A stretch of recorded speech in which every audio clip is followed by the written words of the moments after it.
ನಿಮಗೆ ಗೊತ್ತಿದೆಯೇ, 85% ಜನ 80 ವರ್ಷವನ್ನು ಪೂರ್ತಿ ಮಾಡಲು ಸಾಧ್ಯವಾಗುತ್ತಿಲ್ಲ ಎನ್ನುವುದು. ಇದನ್ನು ವಿಧಿ ಎನ್ನಬಹುದೇ? ಇಲ್ಲವೇ ನಾವು ದಿನನಿತ್ಯ ಮಾಡುವ ಸಣ್ಣ ಸಣ್ಣ ಅಭ್ಯಾಸಗಳಿಂದ, ನಾವು ಮಾಡುವ ನಿರ್ಧಾರಗಳು ಹಾಗೂ ನಮ್ಮ ಆಲೋಚನೆಗಳು ನಿಧಾನವಾಗಿ ಅದು ನಮ್ಮನ್ನು ಜೀವನದಿಂದ ದೂರ ಮಾಡುತ್ತಿದೆ ಎಂದು. ಹಾಗಾದ್ರೆ ಬನ್ನಿ ಸ್ನೇಹಿತರೆ, ಇಲ್ಲಿ ನಾವು ಆ 5 ಮಾರಕ ಅಭ್ಯಾಸಗಳ ಬಗ್ಗೆ ತಿಳಿದುಕೊಳ್ಳೋಣ. ಇವುಗಳು ಹೆಚ್ಚಿನ ಹಿರಿಯ ನಾಗರಿಕರು ಮಾಡುವ ತಪ್ಪುಗಳಾಗಿವೆ. ಪ್ರತಿದಿನ ಹಿರಿಯರು ಈ ತಪ್ಪುಗಳನ್ನು ಮಾಡುತ್ತಿರುತ್ತಾರೆ. ಒಂದು ವೇಳೆ ತಪ್ಪಿಸಬಹುದಾದ ತಪ್ಪುಗಳು, ಈ ತಪ್ಪುಗಳನ್ನು ಮಾಡಬಾರದೆಂದರೆ ನಾವು ಹಿಂದೆ ಎಚ್ಚೆತ್ತುಕೊಳ್ಳಬೇಕು. ಅಂತಾರಾಷ್ಟ್ರೀಯ ಆರೋಗ್ಯ ಅಧ್ಯಯನದ ಪ್ರಕಾರ ಕೇವಲ 15% ಜನರು ಮಾತ್ರ 80 ವರ್ಷದ ಮೇಲ್ಪಟ್ಟು ಬದುಕುತ್ತಾರೆ. ಉಳಿದ 85% ಜನರು 80 ವರ್ಷದೊಳಗೆ ತಮ್ಮ ಜೀವನವನ್ನು ಮುಗಿಸಿಬಿಡುತ್ತಾರೆ. ನೀವು ಯೋಚಿಸಬಹುದು, ಇದೆಲ್ಲವೂ ಸಾಮಾನ್ಯ ಎಂದು. ವಯಸ್ಸಾಗಿದೆ, ಆದ್ದರಿಂದಲೇ ಸಾವು ಬಂದಿದೆ ಎಂದುಕೊಳ್ಳುತ್ತೀರಾ. ಆದರೆ ನೀವು ಯೋಚಿಸಿ, ಕೇವಲ ವಯಸ್ಸಾದರೆ ಮುಗಿಯಿತೆ? ಇಲ್ಲ, ಅದು ಸುಳ್ಳು. ವಯಸ್ಸಾಗುತ್ತಿದ್ದಂತೆ ಸಾವು ಬರುವುದು ಗ್ಯಾರಂಟಿ ಅಲ್ಲ. ಪ್ರಪಂಚದಲ್ಲಿ ಸಾಕಷ್ಟು ಜನರಿದ್ದಾರೆ 90ರಿಂದ 100 ವರ್ಷದವರೆಗೂ ತುಂಬಾ ಆರೋಗ್ಯವಾಗಿ ಚೈತನ್ಯದಿಂದ ಬದುಕುತ್ತಿದ್ದಾರೆ. ಬೈಕ್ ಓಡಿಸುತ್ತಾರೆ, ಮನೆಯ ಎಲ್ಲಾ ಕೆಲಸಗಳನ್ನು ಮಾಡುತ್ತಾರೆ, ತಮ್ಮ ಕೆಲಸಗಳನ್ನು ಸ್ವತಃ ತಾವೇ ಮಾಡಿಕೊಳ್ಳುತ್ತಾರೆ, ಆರೋಗ್ಯದಿಂದ ಜೀವನ ನಡೆಸುತ್ತಿದ್ದಾರೆ. ವ್ಯತ್ಯಾಸ ಎಲ್ಲಿದೆ? ನಿಜವಾದ ಕಾರಣ ಜೀವನ ಶೈಲಿ. ನಾವು ಪ್ರತಿದಿನ ಮಾಡುವ ಸಣ್ಣ ಪುಟ್ಟ ತಪ್ಪುಗಳು. ನಾವು ಆ ತಪ್ಪುಗಳನ್ನು ಪ್ರತಿದಿನ ಮಾಡುತ್ತಲೇ ಇರುತ್ತೇವೆ. 20 ವರ್ಷಗಳ ಹಿಂದಿನ ಜನರು ಯಾವ ರೀತಿಯ ಜೀವನ ಶೈಲಿಯನ್ನು ಅನುಸರಿಸುತ್ತಿದ್ದರೋ ಅದೇ ಜೀವನ ಶೈಲಿಯನ್ನು ನಾವು ಈಗ ಮರೆತು ಬಿಟ್ಟಿದ್ದೇವೆ. ಹೊಸ ಜೀವನ ಶೈಲಿಗಳನ್ನು ನಮ್ಮ ಜೀವನದಲ್ಲಿ ಅಳವಡಿಸಿಕೊಂಡು ನಮ್ಮ ಆಯಸ್ಸನ್ನು ನಾವೇ ಕಡಿಮೆ ಮಾಡಿಕೊಳ್ಳುತ್ತಿದ್ದೇವೆ. ನಮ್ಮ ಹಿರಿಯರ ಜೀವನ ಶೈಲಿಯನ್ನು ನಾವು ಮರೆತು ಬಿಟ್ಟಿದ್ದೇವೆ. ನೀವು ಈ ವಿಡಿಯೋ ಪೂರ್ತಿಯಾಗಿ ನೋಡಿದ ಮೇಲೆ ನಿಮ್ಮ ಜೀವನಕ್ಕೆ ಒಂದು ಹೊಸ ಚೈತನ್ಯಕ್ಕೆ ದಾರಿ ಸಿಕ್ಕಂತಾಗುತ್ತದೆ. ಈ ವಿಡಿಯೋ ನೋಡಿದ ನಂತರ ನೀವು ಹೊಸ ಜೀವನವನ್ನು ಪ್ರಾರಂಭಿಸಬೇಕು. 3ನೆಯ ದೊಡ್ಡ ಸಮಸ್ಯೆ ಎಂದರೆ ಹಳೆಯ ಆಲೋಚನೆಗಳಲ್ಲಿ ಮುಳುಗುವುದು. ಈ ಯೋಚನೆಗಳು ನಮ್ಮನ್ನು ವಯಸ್ಸಾಗುವಂತೆ ಮಾಡುತ್ತವೆ. ನನಗೆ ವಯಸ್ಸಾಗಿ ಹೋಗಿದೆ, ಈಗ ಟೆಕ್ನಾಲಜಿ ತುಂಬಾ ಮುಂದುವರೆದಿದೆ, ನನ್ನಿಂದ ಯಾವ ಕೆಲಸವೂ ಆಗುವುದಿಲ್ಲ, ಏನನ್ನು ಅರ್ಥ ಮಾಡಿಕೊಳ್ಳಲು ಸಾಧ್ಯವಿಲ್ಲ ಎಂದು ಸರಿಯುವುದು. ಈ ಯೋಚನೆ ಜನರನ್ನು ಮತ್ತಷ್ಟು ವಯಸ್ಸಾಗುವಂತೆ ಮಾಡುತ್ತಿದೆ. ವಯಸ್ಸು ದೇಹದ ಮೇಲೆ ಪರಿಣಾಮ ಬೀರುತ್ತದೆ, ಆದರೆ ವೃದ್ಧಾಪ್ಯವು ಮೆದುಳಿನ ಮೇಲೆ ಪರಿಣಾಮ ಬೀರುತ್ತದೆ. ಆದರೆ ಮನಸ್ಸು ಸರಿಯಾಗಿ ಸಕ್ರಿಯವಾಗದಿದ್ದರೆ ಜೀವನವು ಒಂದು ಹಳಿಯಲ್ಲಿ ಸಿಲುಕಿಕೊಳ್ಳುತ್ತದೆ.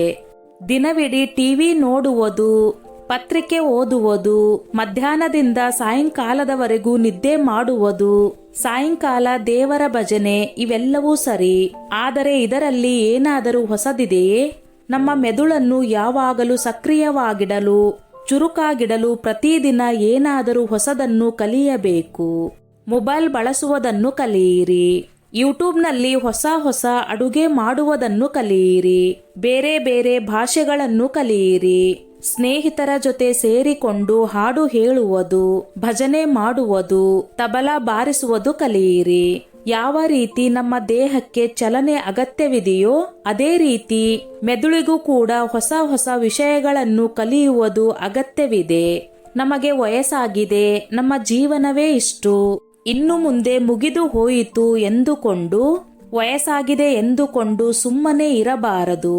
ನಾವು ಇಷ್ಟೆಲ್ಲ ಹೇಳಿದ ಮೇಲೆ ನೀವು ಯಾವ ಕೆಲಸವನ್ನು ಮಾಡದಿದ್ದರೆ ನಿಮ್ಮ ಮೆದುಳು ತುಕ್ಕು ಹಿಡಿಯಲು ಶುರುವಾಗುತ್ತದೆ.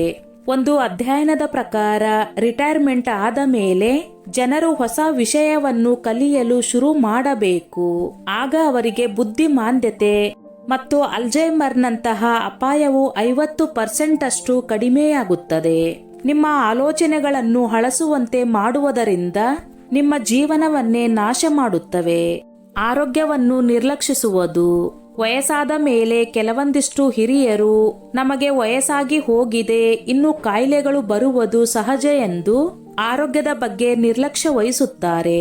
ಡಾಕ್ಟರ್ ಬಳಿ ಹೋದರೂ ಕೂಡ ಏನೂ ಪ್ರಯೋಜನವಿಲ್ಲ ಎಂದು ತಮ್ಮ ಆರೋಗ್ಯವನ್ನು ನಿರ್ಲಕ್ಷ್ಯ ಮಾಡುತ್ತಾರೆ.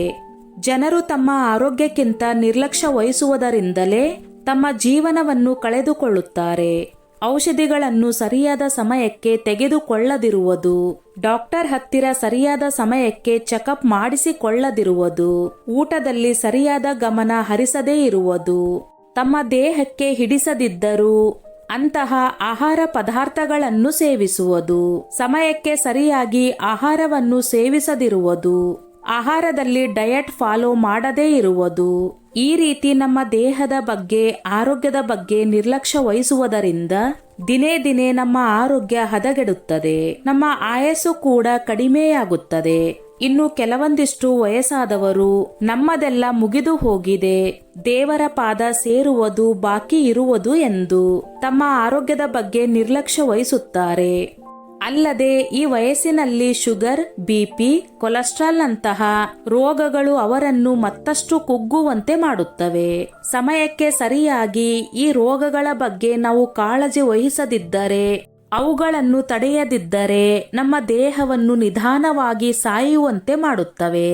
ವಯಸ್ಸಾದವರಿಗೆ ಮುಖ್ಯವಾದ ವಿಷಯವೇನೆಂದರೆ ವರ್ಷಕ್ಕೆ ಒಮ್ಮೆಯಾದರೂ ಡಾಕ್ಟರ್ ಬಳಿ ಚೆಕಪ್ ಮಾಡಿಸಿಕೊಳ್ಳಬೇಕು. 6 ತಿಂಗಳಿಗೊಮ್ಮೆ ರಕ್ತ ಪರೀಕ್ಷೆ ಮಾಡಿಸಿಕೊಳ್ಳಬೇಕು. ECG, BP, sugar level check ಮಾಡಿಸಿಕೊಳ್ಳಬೇಕು. ಡಾಕ್ಟರ್ ಸಲಹೆಗಳನ್ನು ನಿರ್ಲಕ್ಷ್ಯ ಮಾಡಬೇಡಿ. ನೆನಪಿಟ್ಟುಕೊಳ್ಳಿ, ರೋಗವು ನಿಮಗೆ ಅದೃಷ್ಟವನ್ನು ತರುವುದಿಲ್ಲ, ಬದಲಾಗಿ ಅದು ನಿಮ್ಮ ಸಾವನ್ನು ಹತ್ತಿರ ಮಾಡುತ್ತದೆ. ಆರೋಗ್ಯವನ್ನು ವಿಧಿಯ ಇಚ್ಛೆಗೆ ಬಿಡುವುದು ಆತ್ಮಹತ್ಯೆಗೆ ಸಮಾನ. ಈಗ ಜೀವನದಲ್ಲಿ ಉದ್ದೇಶದ ಕೊರತೆ ಬಂದಿದೆ.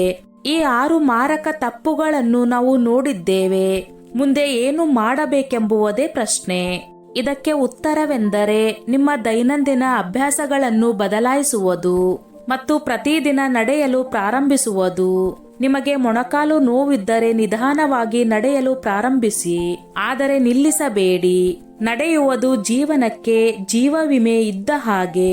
ನಿಮ್ಮನ್ನು ನೀವು ಸಂಭಾಷಣೆಯಲ್ಲಿ ತೊಡಗಿಸಿಕೊಳ್ಳಿ. ಇದರಿಂದಾಗಿ ನಿಮಗೆ ಒಂಟಿತನ ಕಾಡುವುದಿಲ್ಲ. ದಿನಕ್ಕೆ ಒಬ್ಬರ ಜೊತೆಯಾದರೂ ಮಾತನಾಡಿ. ಸಮಾಜದ ಜೊತೆ ಬೆರೆಯುವುದು ವಯಸ್ಸು ಹೆಚ್ಚಾಗುವುದಕ್ಕಲ್ಲ, ಇದು ನಿಮಗೆ ತುಂಬಾ ಅವಶ್ಯಕವಾಗಿದೆ. ಹೊಸದಾಗಿ ಏನನ್ನಾದರೂ ಕಲಿಯಲು ಪ್ರಾರಂಭಿಸಿ. ಇದರಿಂದ ನಿಮಗೆ ನಿಮ್ಮ ಮನೆಯಲ್ಲಿ ಏನೇ ಜಗಳವಾದರೂ ಸಮಸ್ಯೆಗಳಾದರೂ ಚಿಂತೆ ಕಾಡುವುದಿಲ್ಲ. ಮನುಷ್ಯನಿಗೆ ಚಿಂತೆ ಒಂದಿದ್ದರೆ ಯಾವ ರೋಗವೂ ಬೇಕಾಗಿಲ್ಲ. ಚಿಂತೆಯೇ ಮನುಷ್ಯನನ್ನು ಸಾಯಿಸಿಬಿಡುತ್ತದೆ. ನಿಮಗೆ ಚಿಂತೆ ಕಾಡುತ್ತಿದ್ದರೆ ನಿಮ್ಮ ಮನಸ್ಸನ್ನು ಕೆಲಸದ ಕಡೆ ಗಮನ ಹರಿಸುವಂತೆ ಮಾಡಿ. ಯಾವುದಾದರೂ ಹೊಸ ವಿಷಯವನ್ನು ಕಲಿಯಲು ಪ್ರಾರಂಭಿಸಿ. ಇದರಿಂದಾಗಿ ಚಿಂತೆ ಮಾಡುವುದು ಕೂಡ ಕಡಿಮೆಯಾಗುತ್ತದೆ. ಕೆಲಸದ ಕಡೆ ಗಮನ ಹರಿದರೆ ಯಾವುದೇ ಚಿಂತೆ ವಿಷಯ ನಿಮ್ಮ ತಲೆಯಲ್ಲಿ ಬರುವುದಕ್ಕೆ ಸಮಯವೇ ಇರುವುದಿಲ್ಲ. ಆರೋಗ್ಯವನ್ನು ನಿರ್ಲಕ್ಷಿಸಬೇಡಿ. ನಿಮ್ಮ ಜೀವನದಲ್ಲಿ ಒಂದು ಉದ್ದೇಶವನ್ನು ಇಟ್ಟುಕೊಳ್ಳಿ. ಎದ್ದ ತಕ್ಷಣ ಇಂದು ನಾನು ಯಾವುದಾದರೂ ಒಂದು ಹೊಸ ವಿಷಯವನ್ನು ಕಲಿಯಬೇಕು, ಯಾರಿಗಾದರೂ ಸಹಾಯ ಮಾಡಬೇಕು, ಯಾರ ಜೊತೆಯಾದರೂ ಮಾತನಾಡಬೇಕು ಎನ್ನುವ ಉದ್ದೇಶ ಇಟ್ಟುಕೊಳ್ಳಿ. ಸಾಯಂಕಾಲ ಆಗುವವರೆಗೆ ಆ ವಿಷಯವನ್ನು ಈಡೇರಿಸಲು ಪ್ರಯತ್ನಿಸಿ. ನಿಮ್ಮ ಜೀವನ ನಿಮಗೆ ಅಮೂಲ್ಯವಾದದ್ದು. ಆದ್ದರಿಂದ ಸಮಾಜಕ್ಕೆ ಏನಾದರೂ ಒಳ್ಳೆಯದಾಗುವುದನ್ನು ನೀವು ತಪ್ಪಿಸಬೇಡಿ. ನಿಮ್ಮ ಅನುಭವಗಳು ಸಮಾಜಕ್ಕೆ ಖಜಾನೆ ಇದ್ದಂತೆ. ಆದರೆ ಮೊದಲು ನೀವು ನಿಮ್ಮನ್ನು ಅರ್ಥ ಮಾಡಿಕೊಳ್ಳಬೇಕು. ಜೀವನವು ದೀರ್ಘವೋ ಅಥವಾ ಚಿಕ್ಕದ್ದೋ ಎಂಬುವುದು ಮುಖ್ಯವಲ್ಲ. ನೀವು ಜೀವನವನ್ನು ನಡೆಸಲು ಬಯಸಿದರೆ ಅದು ಕೇವಲ ವರ್ಷಗಳ ಎಣಿಕೆಯಾಗುತ್ತದೆ. 82 ವರ್ಷ ವಯಸ್ಸಿನವರೆಗೂ ತಲುಪುವುದು ಕನಸಲ್ಲ ಎಂದು ನೀವು ಈ 5 ತಪ್ಪುಗಳನ್ನು ಮಾಡುವುದನ್ನು ನಿಲ್ಲಿಸಿದರೆ ನೀವು 90 ವರ್ಷಗಳವರೆಗೆ ತಲುಪುತ್ತೀರಿ. ಆಗ ನೀವೇ ವಾವ್, ಇದೆಂತಹ ಜೀವನ ಎಂದು ಹೇಳುತ್ತೀರಿ. ಸ್ನೇಹಿತರೆ, ಎಷ್ಟೋ ಜನ ವಿಡಿಯೋ ನೋಡುತ್ತಾರೆ, ಆದರೆ ಲೈಕ್ ಮಾಡುವುದನ್ನೇ ಮರೆತು ಬಿಡುತ್ತಾರೆ. ಈ ನನ್ನ ಮಾಹಿತಿ ನಿಮಗೆ ಇಷ್ಟವಾಗಿದ್ದಲ್ಲಿ ದಯವಿಟ್ಟು ಶೇರ್ ಮಾಡಿ, ಲೈಕ್ ಮಾಡಿ ಮತ್ತು ಚಾನೆಲ್ ಅನ್ನು ಸಬ್ಸ್ಕ್ರೈಬ್ ಮಾಡಿ. ನಿಮ್ಮ ಅನಿಸಿಕೆ ಅಭಿಪ್ರಾಯಗಳನ್ನು ಕಮೆಂಟ್ ಮಾಡುವ ಮೂಲಕ ತಿಳಿಸಿ.